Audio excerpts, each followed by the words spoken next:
What's up, everybody? It's Chad from Ask Chad Grassy Logic. I'm here today with my friends from Green Knight Nutrients Company. Oh, there's a couple of things with the company, but we'll get into that more.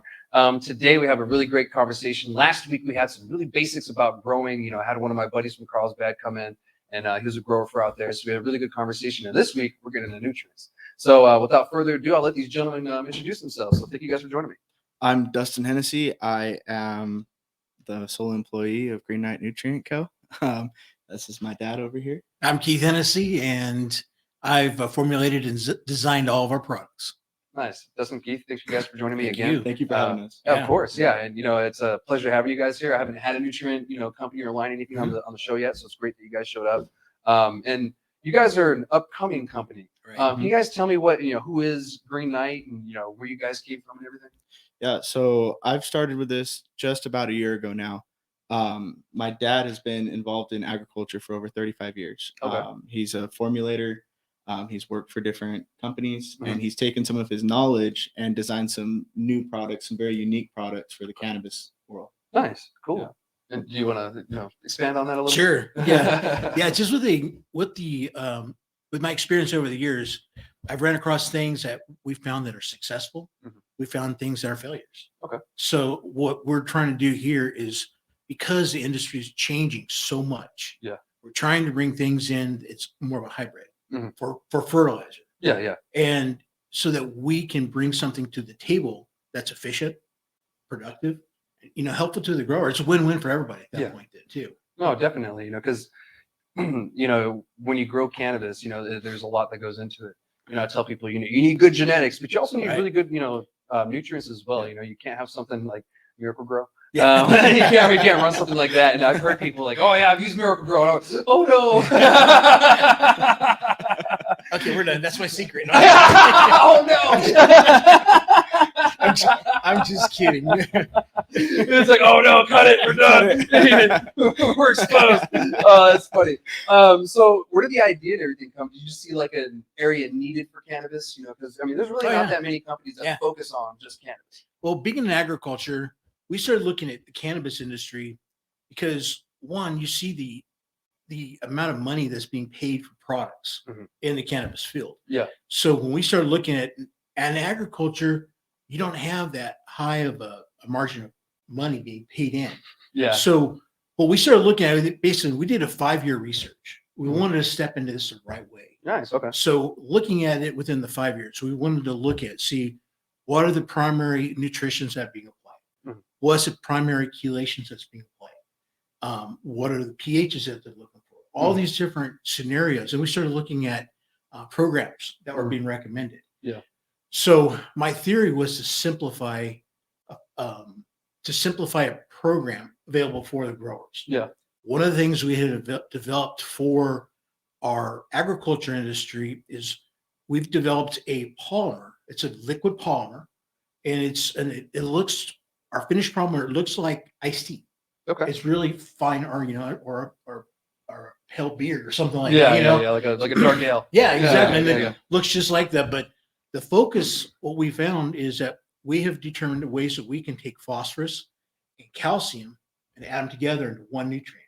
Okay. So building on that, we were able to take not only phosphorus, but now we can do phosphorus, we can do zinc, manganese, magnesium, all these in conjunction with each other.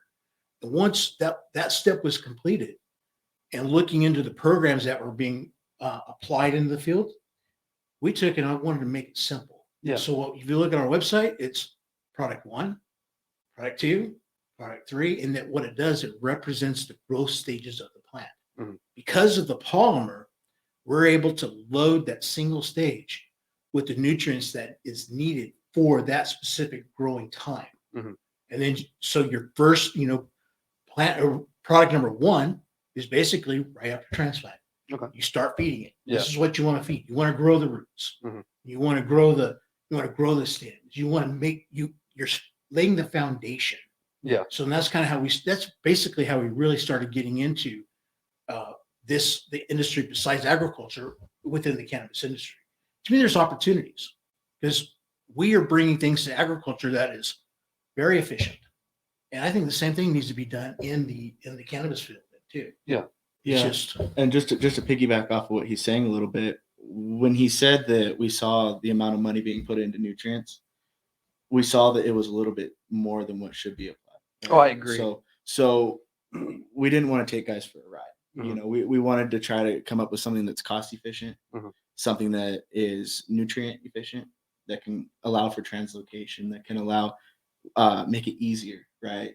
Save money, and we'll get into it a little bit more, I'm sure. But you know, some of the things that our products have the capability of doing is, a lot of guys don't have to clean their tanks when they use it. You know, you don't have to go through and clean it after every single time. You just pour number 1 in, use it. Yeah. Pour number 2 in, use it. So there's no like, purging out the lines or No, anything and cleaning none of anything that. out. None of that. Yeah, we run a super clean product.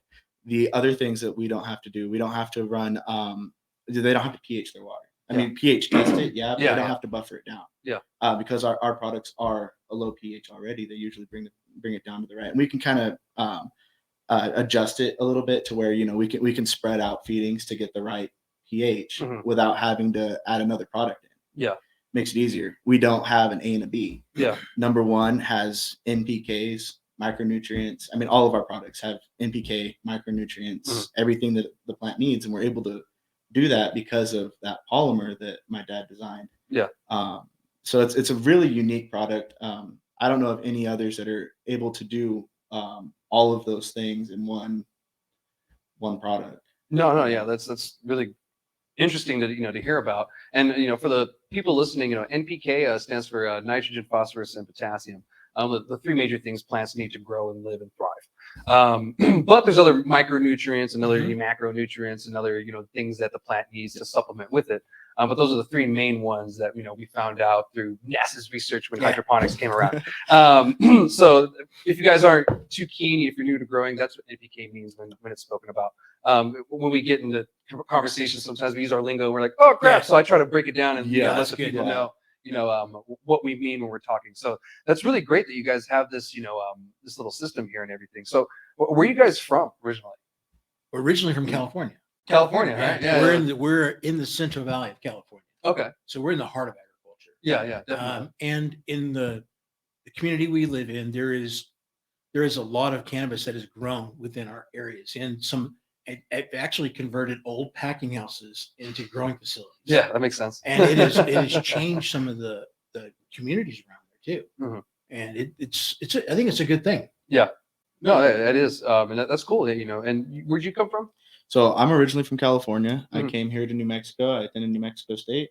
When I graduated, my family wanted to move part of the business into Oklahoma. Mhm. So I moved to Oklahoma, and I've been working there, trying to establish some things. We've worked on some R&D out there, Mhm. research and development. Yeah. And then There you go. I'm getting it. Yeah. and then we're starting to push back into New Mexico. Okay, cool. Yeah. That's great. You guys, coming here because it's a newer emerging market, and it's very watched, nationwide. Right. I know people in other markets around the nation. I'm like, yeah, we're watching you guys. What you guys are doing, Yeah. and it's kind of historical what New Mexico has kind of done.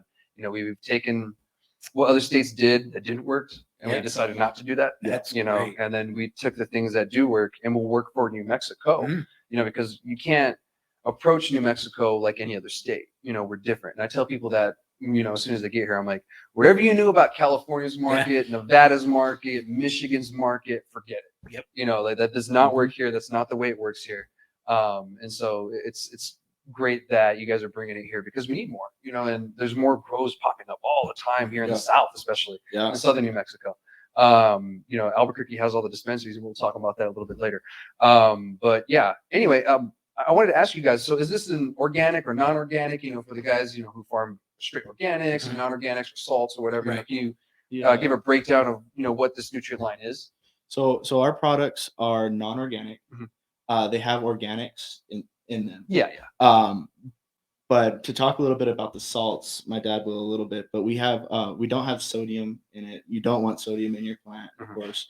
But a lot of cations are salts, whether it's organic, inorganic, organic, anything. And can you expand further on the cations for the audience? Yeah, I'll let him go over the science a little bit. So Yeah. so our cations that we're working with basically is, and it depends on growth stage. Mhm.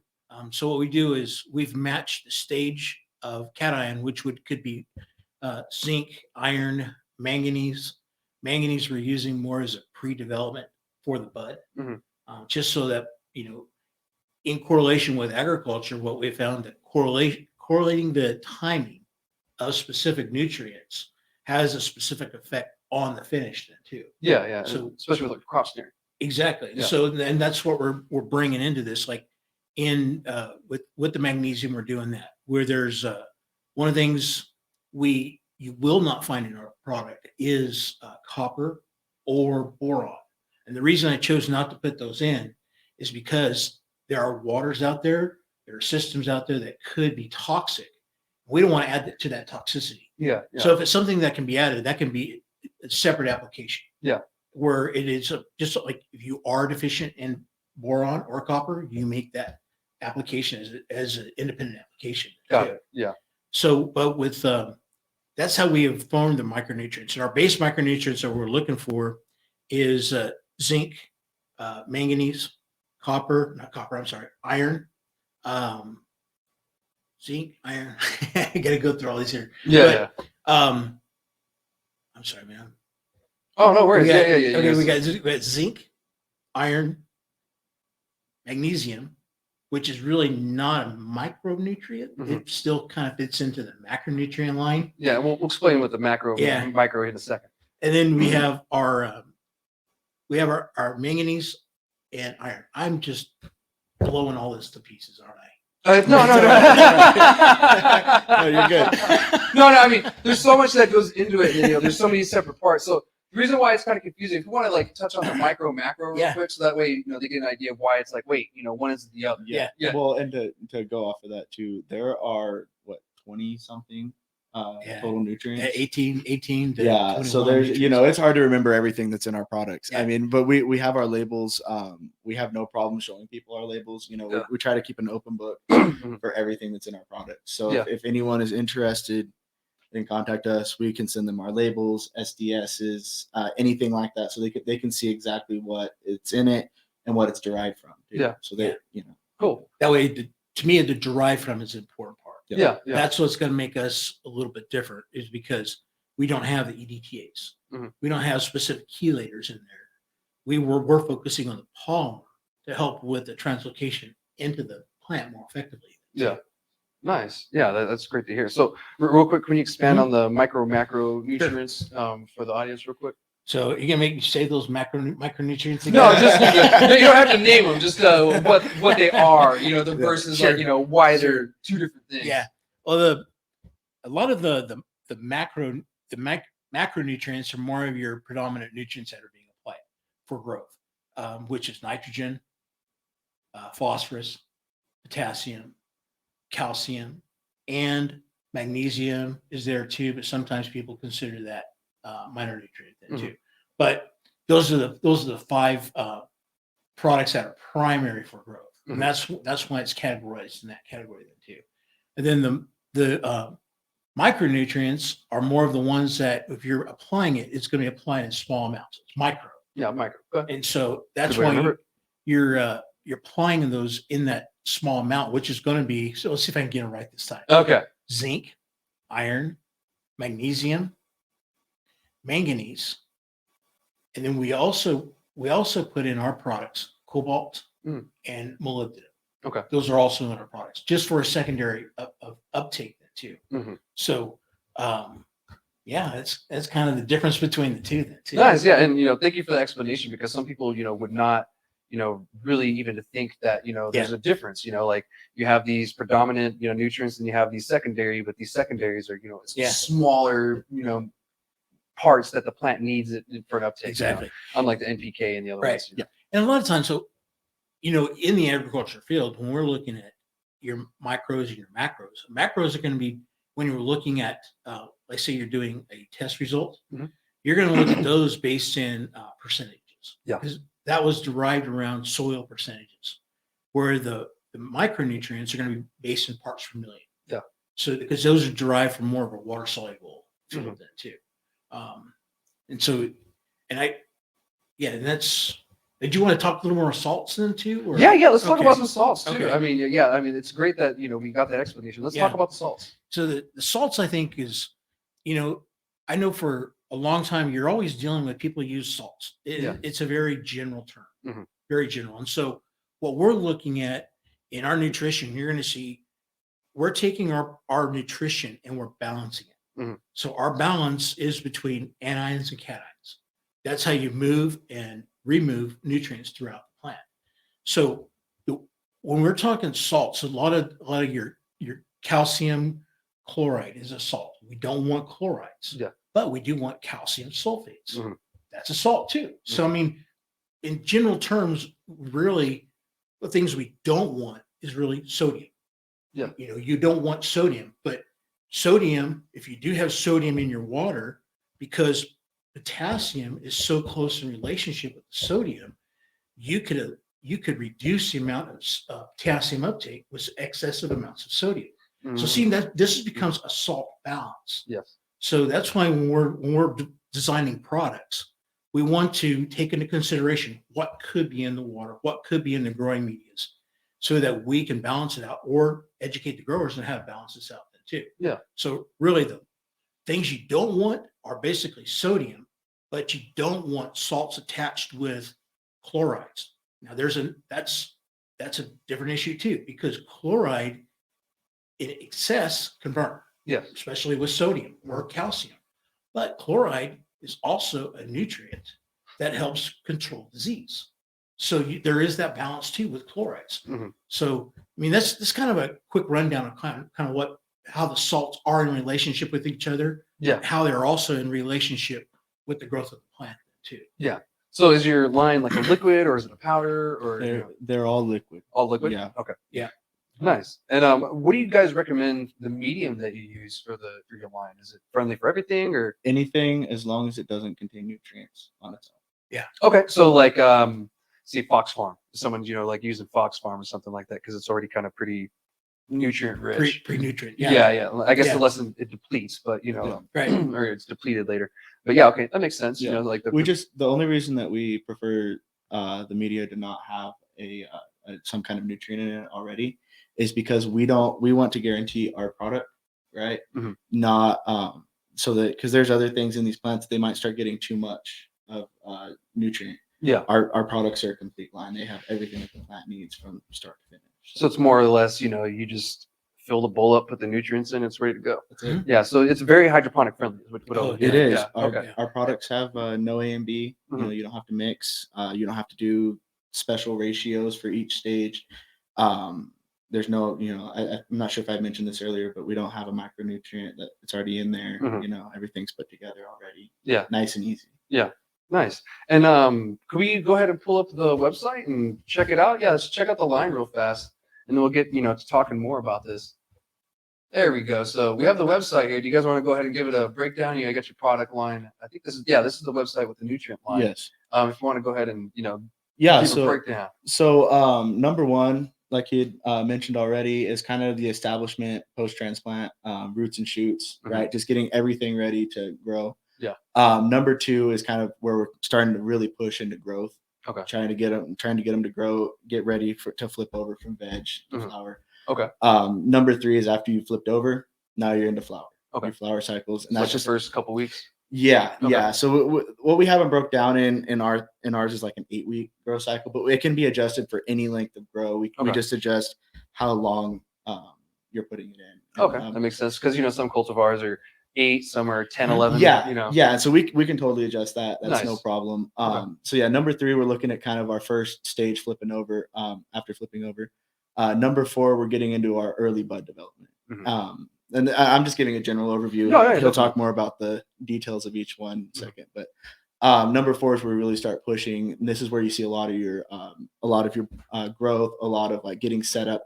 Our whole concept is building blocks. Mhm. So number one, number 2, 3, 4, and so on are all building blocks for the next stage. Yeah. And for Okay. the next stage, and they stack Mhm.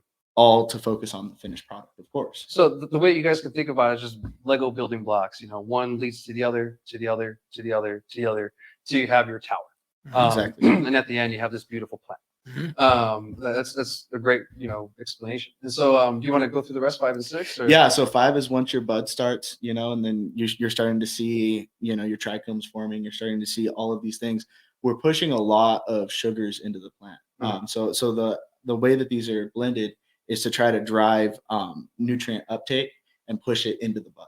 Right. And so, and like I said, each one kind of does this in different amounts based on the stage of the plant. And then, of course, our finisher. That's kind of the last thing we run.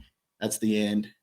And then harvest, of course. That's the end, and enjoy after you. The fun part. Enjoy after you dry, trim, and cure. Exactly. Hard work's over. Yeah, exactly. Now you get to enjoy it. So thank you for showing me that. And this is their website. Do you guys know by heart? Yeah, it's greenknightnutrients.com. Okay, cool. Night is spelled like a Knight, like a battle night. Yeah, not nighttime. Yep. Gotcha. Speaking of, today is the summer solstice, and it's going to be the longest day of the year. Very cool. Meaning, outdoor growers, you're going to start seeing some flowers here in a couple weeks, because every day the day gets shorter about a minute. I just wanted to throw that out there real quick. So yeah, it has a 6-part, kind of thing, and then it's pretty much, I mean, if it's like an 8-week, you run about a week or two for everything essentially. Yeah. So on an 8-week cycle, we're running each product for 2 weeks. 2 weeks. Okay, that makes sense. And then the nice thing that we've designed our products around as well is we're running it mils per plant. Okay. Okay. Yeah. So it's kind of like you just take how many plants you have, and we're running between 13 and 16 mils is usually what we're running. I think it's 12 to 16, something in there.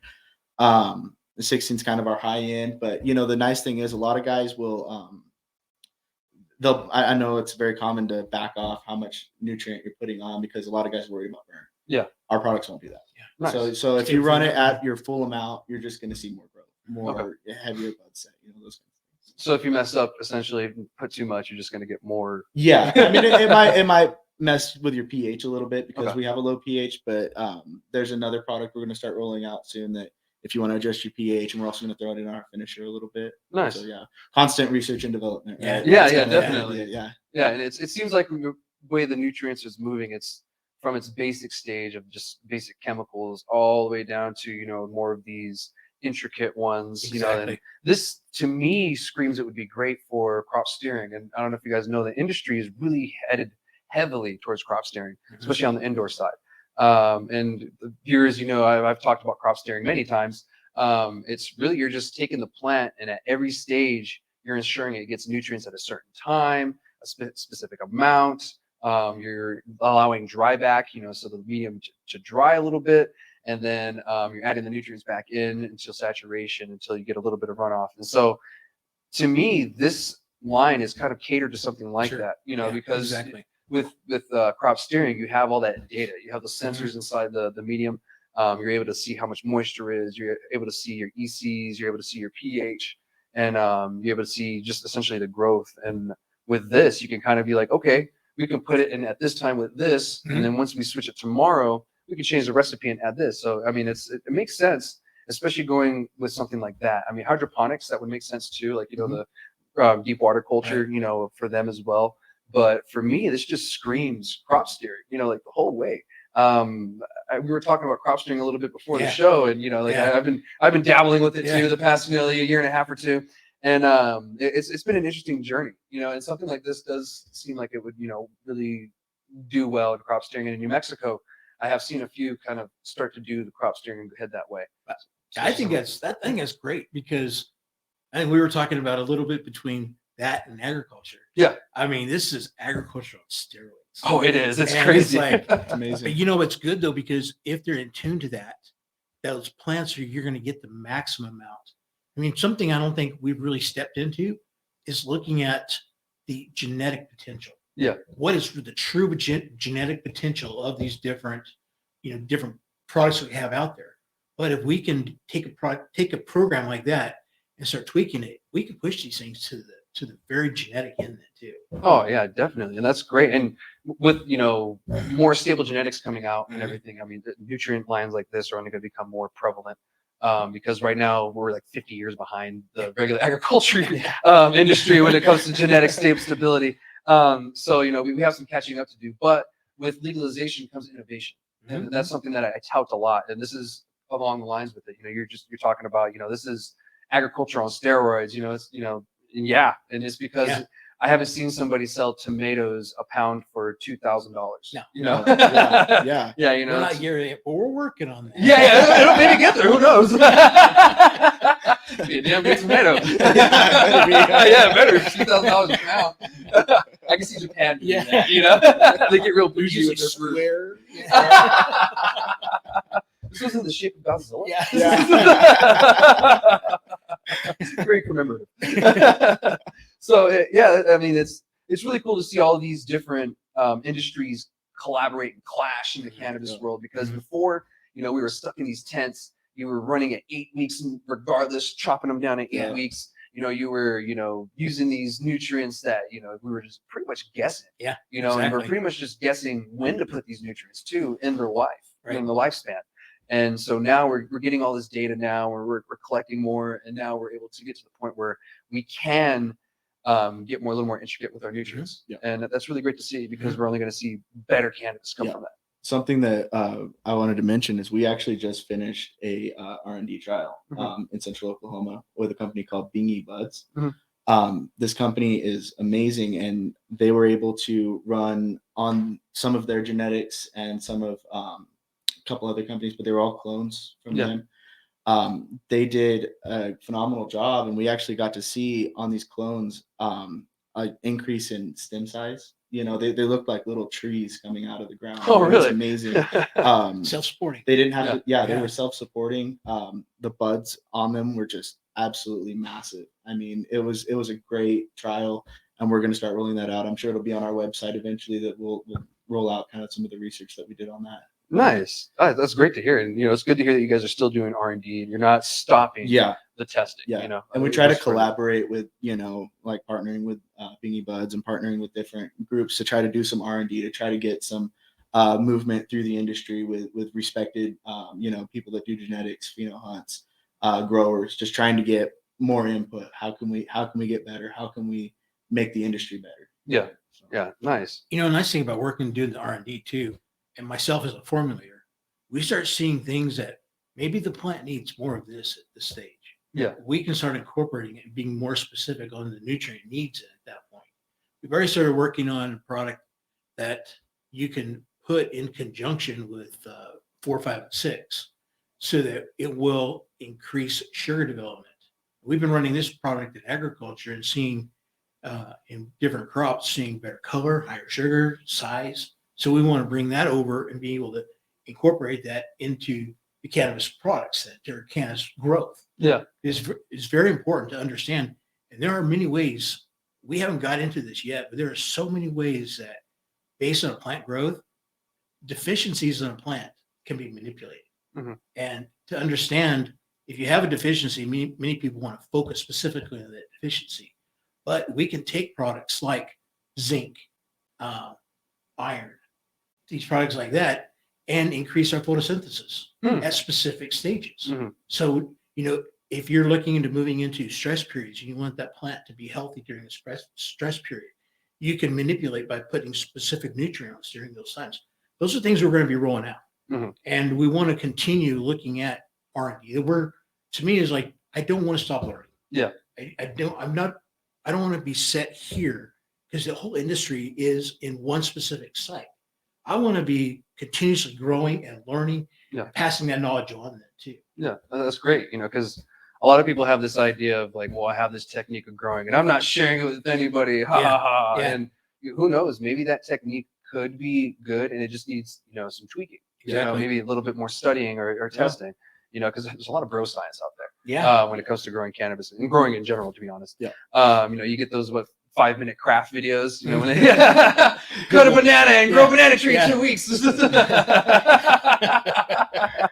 So there's a lot of bro science out there. It's great that we're getting down to the nitty gritty, and this is a little more complex, with the ingredients that are in here, because it's not just an NPK, supplement, CalMag. The CalMag's a big joke in the grower world, because a lot of dudes they'll swear on CalMag will fix the world kind of thing, so. There's nothing wrong with ratios. No, there's not. Nothing wrong with ratios. But here's the thing about CalMag. Here's what we've seen. If you have adequate amount of calcium and you go and put CalMag on, Yeah. excessive amounts of calcium will inhibit the amount of potassium uptake. Yeah. And potassium uptake, that is a key to quality. Mhm. That is a key to stress. Yeah. And so you can change the ratios and make it worse than what you're trying to help it with too. Mhm. But you got to understand what's going on. Yeah. You need to understand what's going on within the plant itself Yeah. too. Because from my experience, you can really go wrong with CalMag. You Oh, know, yeah. you can really screw up. And so I caution people. I'm like, if you're going to use it, be very careful. Mhm. You can really screw your plants up, and then that can either kill it or stunt the growth, or Exactly. you just have low quality product in the end. So yeah, it's great that you guys are kind of focusing more on what the plant actually needs, not versus what we Exactly. think it needs, or what we've been led to think it needs for so long. Because science is ever changing. It doesn't stay around. It doesn't stay stagnant. There's things that are changing all the time. Mhm. So now we're getting into the point. Well, we're looking at cannabis, and it needs these things, but also there's these little things it needs here, and Exactly. if we do it at the specific time, it's going to have better intake here, and in the end, you're going to have a better product. Mhm. So that's great. Yeah, a couple more questions for you guys. So how has it been navigating, like, starting a nutrient company? How has that been? Has it been difficult? Like, give me your little experience on that. It is difficult sometimes. Yeah, Mm-hmm. because we like you had said about bro science, there's a lot of that, right? There's Yeah. a lot of that out there, and trying to cut through that and show we do research. Yeah. We have experience with these formulations. Mhm. We understand what this plant needs. So that's been another aspect of our R&D, is so we can show not just through our knowledge, but through, we have pictures, we have testimonials, we have hard evidence that these products work. Testing results and all that. Exactly. Yeah. And I think that's been really important for us to show, because there are a lot of products out there in the cannabis market. Oh, yeah, There's a that's lot. fun. There's actually we do work with some retailers. We'll go talk to them and kind of work. And a lot of those guys, the first thing they say is, "Man, I've had 20 guys come in last week." He's like, but I can show them, "Hey, we're science backed. Yeah. We have this. We have So it's a process to get Yeah. to kind of push into this industry and to build our own little niche. Nice. In the community and Yeah, in the industry Yeah, and everything. exactly, Yeah. Awesome. So where can people find you guys? Like website, social media, Yeah, so we're on Facebook as well. And then we're going to be starting up an Instagram here pretty soon, probably here in the next week. So, Mhm. yeah, Nice. Green Knight Nutrient Co. on Facebook, Mhm. greenknightnutrients.com, and then to be decided on our Instagram. Yeah.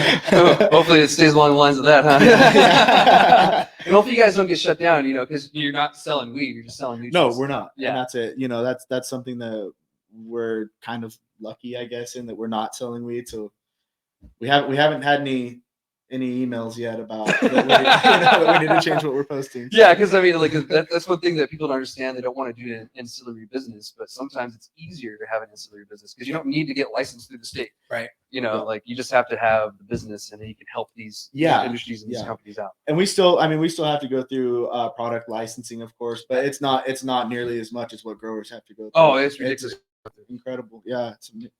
One thing we'll do too, when we do our product licensing, because of our structure of our products, every product that we supply for the registrations, we do heavy metals tests on too. Oh, cool. So we make sure we are within the realms of what's required to stay within the realms of the heavy metals. We want to reduce as much as we can. Yeah. We're using very pure products. We're using food grade products. We're using products that are, if you put them in your food, you got to be able to ingest it and use it too. So we're trying to stay on the high end. Yeah.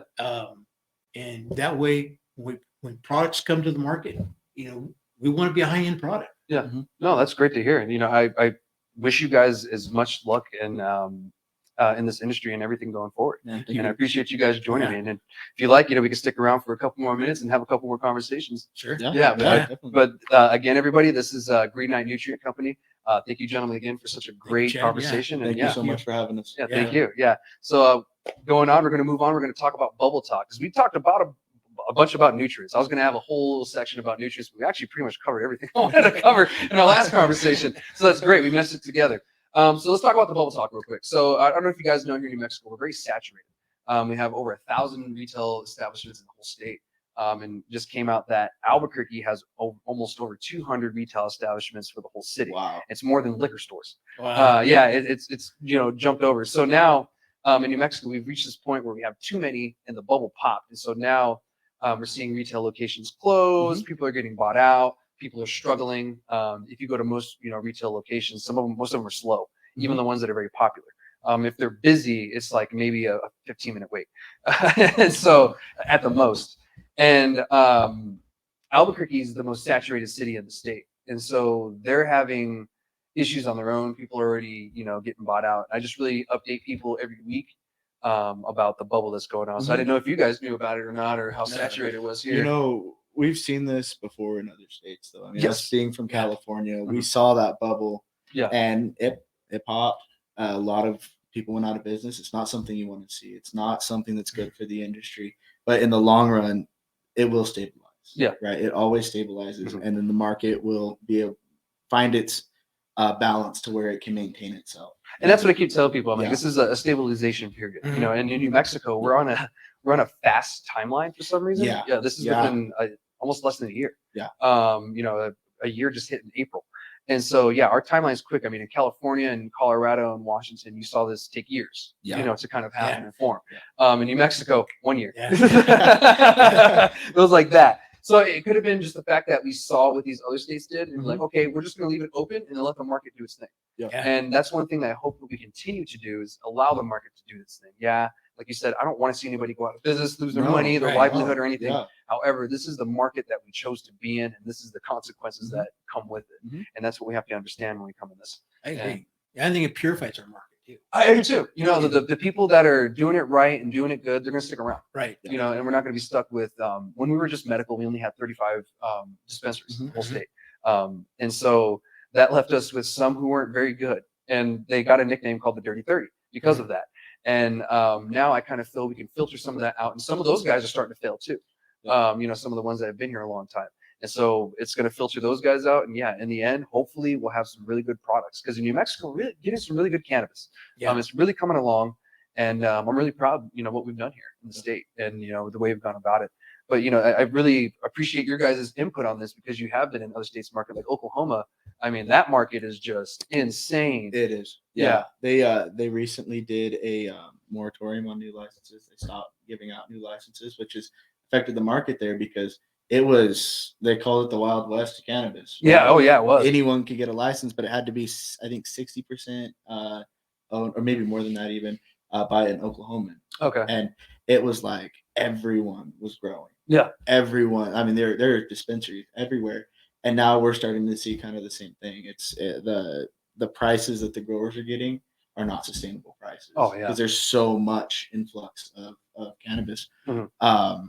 And we're seeing kind of a similar thing in Oklahoma to what's going on here. Where some places are shutting down. But there are other people that are doing really well. You know, it's just kind of that finding your market and pushing into that. Yeah, because Oklahoma's saturated in a different way.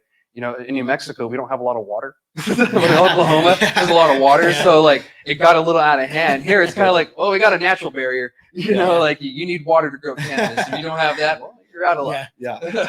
So I think that's one thing that's kind of kept us from hitting to that tipping point where Oklahoma was, and the fact that there were so many illegal grows there, like that was crazy. Yeah, there were a few that got in trouble for either not meeting proper standards or for shipping out of state. And it came here, a lot of it. Yeah, well, I'm sure. Yeah, but they the Oklahoma market so far, everyone that I've met in there have been great growers, great people.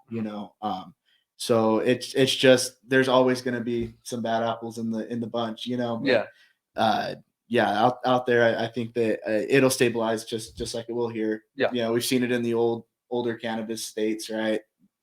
It'll all work itself out eventually. Yeah, and then every market seems to have its stages. Like Colorado's going through another stage right now in their market. It's like another great closure, or the crushing, as I guess I heard somebody call it before. And the reason why is because Arizona, New Mexico, and Montana all legalized cannabis around the same time. So what that did is it took all of those customers from that state. However, New Mexico took Texas. We took Texas away from Colorado, and that's huge. And so Colorado is seeing a huge decline in sales because they came here. And so they're seeing another crushing. And I think we're going to see the exact same thing when one or two things happen: federal legalization or Texas legalizes. New Mexico will see another one. And like I said, we're on a faster timeline. So what Colorado's going through will happen to us a lot quicker. And for some reason, I think people are a little more experienced when it happens to other states when they come here. So they're a little more prepared. So like the big MSOs, like the retail locations, there's some that aren't doing well. However, they're backed by so much money that they're going to be fine and they're going to be stuck and sticking around for the time being anyway, until we have more crushings come along. So yeah, and it's interesting right now because it looks like our numbers are going up, but every day, what I've been saying is with every closure, there's an opening. So with every dispensary closing, there's an opening. So we may look stabilized for a little bit or anything, but I really don't think that our numbers are really going to show for a few more months. Okay. Yeah, I mean, I don't know about what you guys think on that, but for us, it's just a weird thing because I see things opening about every day. You know, on Instagram, there's a new dispensary popping up on my feed all of the time. And, you know, I wish all of them luck, but, you know, there's just so many saturated. I think Cruces is closer to 100 dispensaries. I think we're at 70 something last month or something like that. Yeah. But now we're getting up there in the numbers. So I just wanted to, you know, update everybody on the, you know, the bubble that's going on. And I appreciate your guys' input because, you know, having that input from other states, because I've been studying all these states for years, and you know that's where I take my analysis from. Is, you know, I study the other states, and you know when someone else backs it up, like, yeah, you know, we've been here before, you know, it'll be all right. Because there's some people in the state are kind of freaking out, you know, like, oh my god, and I'm just sitting here drinking my tea while everything's on fire. Yeah, but that's okay. It's gonna go out. It's already happened. It's gonna take its time, and of course this is from us looking at it from an auxiliary perspective, right? From outside, not outsiders kind of looking in, you know, where we're still involved in the market, so we can kind of see rather than being involved in like trying to fight to keep going. We're still chaotic.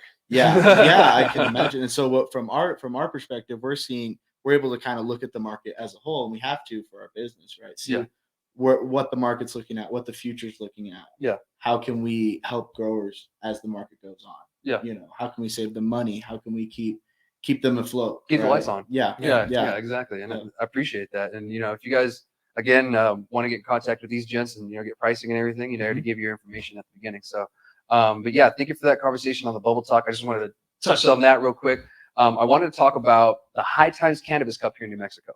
So if you guys know, most of the listeners know, High Times brought a cannabis cup here, and they're doing it in every state. However, they were like virtual events. And here in New Mexico, that shit doesn't fly. And so, they got attacked essentially. You know, we pretty much bullied them until they said, okay, we'll do an in-person event. Awesome. And this is going to be their first in-person event since COVID happened. So, you know, hopefully it'll be more to come, and they get back to the personal invites for these events, because it was a social event. You know, it was an event where you can network, where these growers can meet other growers, where they can meet nutrient companies, where they can meet breeders, you know, where growers got names, you know, where these guys got famous, you know, like, you know, a lot of these dudes, you know, they got famous at the High Times Cup, you know, because they won or because their cultivar was just so damn amazing. So I'm glad that they're doing it in person. And honestly, I think I might go because of that. Are you guys going to be in town at any time? It's in September. Yeah, we might try to come to that. I think that'd be great for it's in Rio Rancho. Yeah. And I think I think it'd be great, you know, because you're gonna be around a bunch of growers. And, you know, it's so awesome that they're doing it in person. You know, virtual, especially looking at it from a business perspective. You know, it's like I want to be able to speak to somebody. I want to see their face. I want to, you know, talk to them and actually see what they're looking at, not just, you know, online. It's just not as, you know. I should have had Gino put up my the memes I made about it, because they were pretty hilarious. I had like those little iPads on a stand with wheels, and like a bunch of them conjugated. It's like me and the boys having a smoke sesh at the High Times Cannabis Cup. And then the other one is just one showing up, and it's like me pulling up to the High Times Cannabis Cup with the iPad. So yeah, you know, like there was memes about it and everything, because I mean it just didn't make sense. And I get why they did it, you know. It was pretty much a money grab. We were like, that shit doesn't fly here though. He's like, do that somewhere else. And so it was getting a lot of backlash. And so I'm glad they did that. They listened to the community, and that's a big step in the right direction. I think for High Times, because I kind of feel they've fallen off in the community, you know, and the community has seen it itself. Even on Instagram, if you look at their posts, like, oh, how much did you guys get paid for this one now? But one thing I do want to say is, if you remember their magazines, they had a lot of ads in them back in the day. Right. So, they had to keep the lights on somehow. So I get it, but at the same time, like, they've always had ads, high times. There's always been random shit in there. But now it's just on Instagram and you have to look at one post. And so now it's just annoying. So I get it, but I get both arguments. So if you guys want to purchase a judge's kit, there's going to be judges kits available at different locations around the whole state. Here in Las Cruces, there's a couple of places. I don't know them off the top of my head. But if you look at the High Times website, I'm sure it tells you all the locations. I do know they're discounted right now. For flour, you do get an ounce, and it's different samples. I think they're gram samples or something like that, or maybe half gram samples. And it goes, the vapes and all that stuff, the different sizes and comparisons. But I think the cheapest one was like the salves. I think it was like $50 or something like that. So if you guys want to pick up a judge kit, this is one of the first times that, High Times is doing this, where anybody and everybody can be a judge. Normally you had to be a select, few to be a judge, and it was like the few and the proud.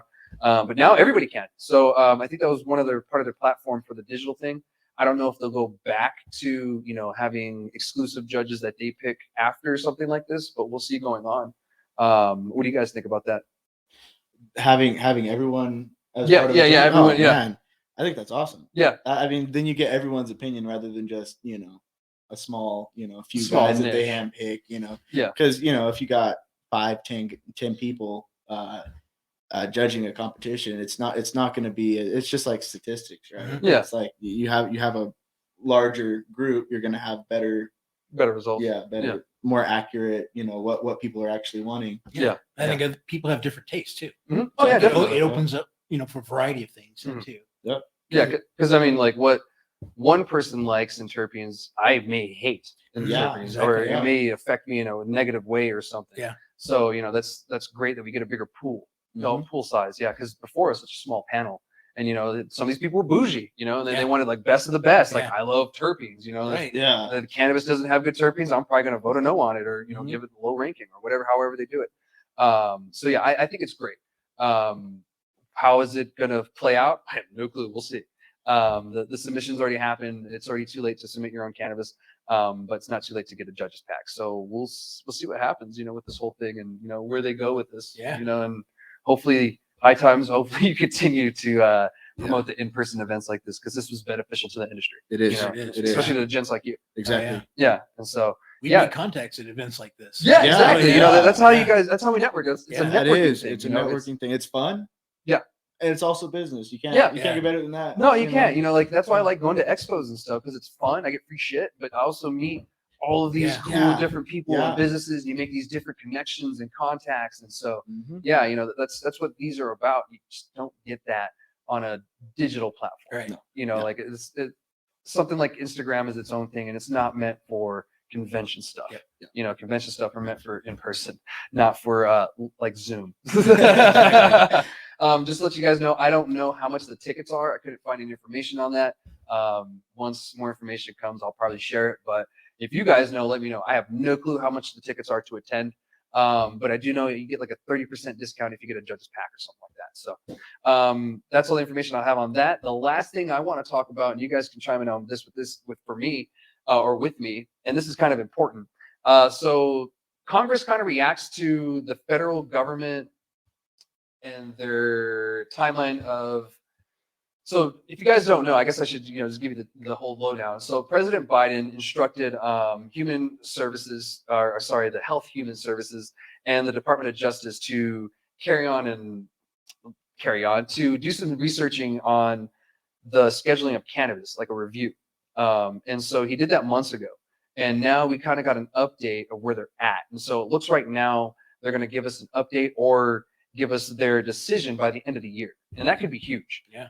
If we get a decision at the end of the year that removes cannabis from scheduling altogether, that means we're federally legal, and we're going to see a crushing a lot sooner than I thought. Because I said that the other crushing is going to happen with federal legalization or Texas goes, because federal legalization, there's just regulations that people aren't ready for, and they're not even thinking about right now.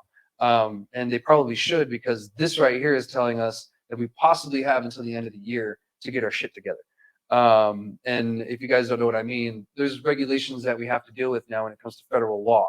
will have to pay federal taxes. Of course, it'll be a lot lower, and you'll be able to do other things. However, you have the DEA to deal with, you have the FDA to deal with, you have all these other ones to deal with. So, and then you have their regulations that go into it.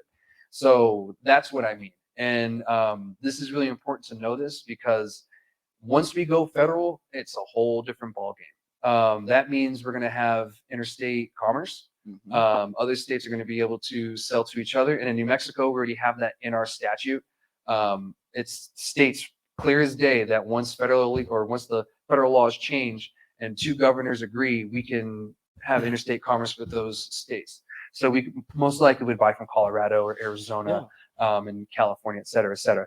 So that's another thing. So, that's going to change our market significantly, because then we're going to have not just New Mexico competing with the whole damn nation. And that's going to be interesting. However, I don't see every state being able to grow cannabis like other states do. Like New Mexico, we can do 2 harvests a year. We can grow a lot of cannabis here. California, they can grow a lot of cannabis. Arizona, they can grow a lot of cannabis. Colorado, they can grow quite a bit of cannabis, but it gets pretty damn cold there. So you have these other states. Texas, they can probably grow a shit ton of cannabis. A lot of cannabis. So you have these other southern states that might take over the nation's production for the most part, and we might end up with a lot of microbrew kind of stuff in other states, select areas. That's why when we pushed for recreational cannabis, I really pushed for micros, the micro businesses, because you look at the alcohol industry and you have Bud Light, you have Budweiser, you have all these guys. But you also have the microbrews, the things that are local. You have Santa Fe Brewery, you have, Toad Creek here in Cruces. And so you have those guys, and that's going to look the same in our landscape too. And I kind of feel that, some people are kind of thinking that they're going to be number one in the nation. That's going to be really hard, especially if we go federally legal right now, because we're still getting set up in New Mexico. And that's going to be an interesting thing. What is your guys' thoughts on it? I know I kind of babbled on, but I just want to give everybody. So there's a lot to that, but I think that, and of course, I'm no expert on federal regulations versus state regulation, anything like that. But I think in the long run, it's going to be a good thing. Just for the market as a whole, it's going to be good. Obviously, interstate commerce is going to be amazing. Not having to deal with legality issues on the federal level, that's gonna be great. Right? But looking at it from potential negative side of that is federal regulation could come down and completely change what the states have already put in place. 100%. And looking at it from that perspective, that's a little bit of it's a wild card. Who knows what they're gonna do there, right? They may just be, okay, each state decides it's the federal government. They probably won't do that. They're right. probably going to start heavily regulating what each state does and how they work. So it's up in the air. I don't know. And we don't either. And I guess we'll find out. So what it says is, once HHS finalizes its review, it'll send the scheduling recommendations to the DEA, which makes its final call. So the DEA is pretty much the one making the call. And my worry is them not removing it from scheduling altogether and then just moving it down a couple of scheduling, and that will really screw the industry so much that the state's programs will pretty much end. And I don't want that. So that's my worry.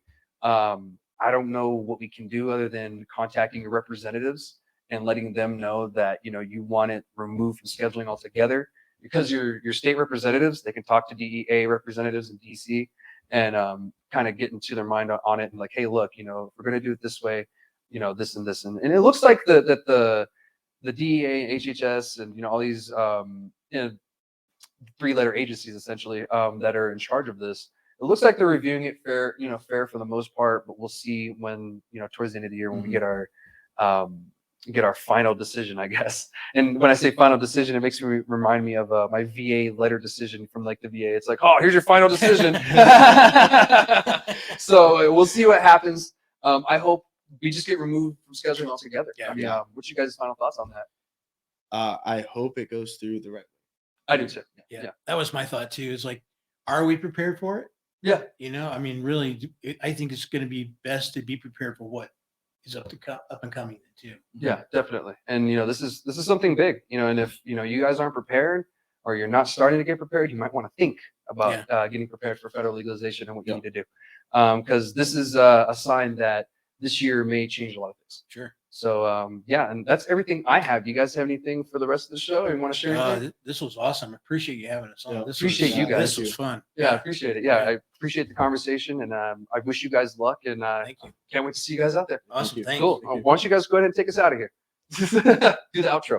I know the outro, bro. Just say thanks for watching and say your name, whatever.